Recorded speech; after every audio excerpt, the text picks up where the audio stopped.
fa tahaka ny zaza voateraka dia manirindro noho ny mpanatsy misy fitaka mba hitombonareo amin'izany ho amin'ny famonjena.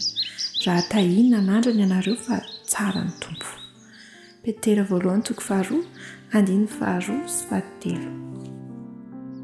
Tena zava-dehibe eo amin'ny fiainantsika ny mitombo ao amin'ny Kristy ary mila katsahana fatratra izany fitombona izany mba hitarika antsika ho amin'ny famonjena, mba hitarika antsika ho amin'ny fahatsapana ny fitiavan'Andriamanitra, satria efa nomanin'Andriamanitra ny fomba hamonjena ny fanahy tsiraray avy, kanefa rehefa lavintsika ny fanomezam-pahasoavana izay mahakasika ny fiainana mandrakizay dia lasa malahelo Andriamanitra ary lavin'Andriamanitra isika amin'izay fotoana izay.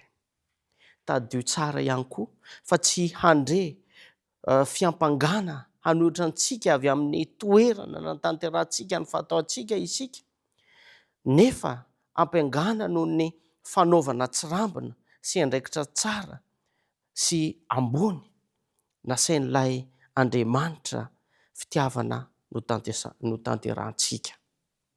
Ry namako, takian'Andriamanitra ny ampivelaran'ny olombelona rehetra ireo are-pahasoavana natolony, ka mila mitombo isika, mila mivelatra isika amin'ireo fanomezam-pahasoavana, are-pahasoavana nomen'Andriamanitra antsika tsiraray avy.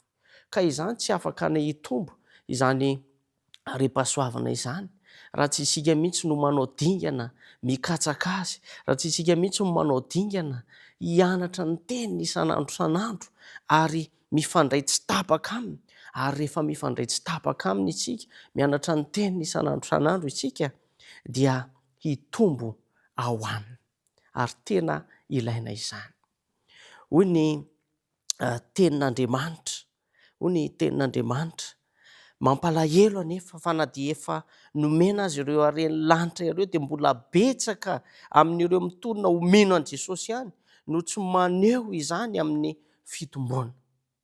Ny harena, ny fitahiana maro samihafa, ny fanomezam-pahasoavana maro samihafa dia tokony ataontsika hanompoana an'Andriamanitra, ka rehefa ataontsika hanompoana an'Andriamanitra izy ireny dia mitombo ao amin'ny Kristy hatrany hatrany isika.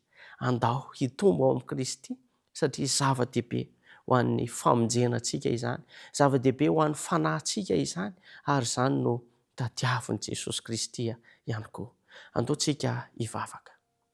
Raha eo misaotra noho ny teninao, meteza amindra fo ary amela ny elokay. Aoka izahay tsiraray avy, hikatsaka mandrakariva anao, hanao lohalarina anao Andriamanitro, ary ny fiainanay dia ho hita taratra fa mitombo ao aminao izahay. Mombahanay tsiraray avy ary fenoany fitiavanao izay amin'ny anaran'i Jesosy. Amen.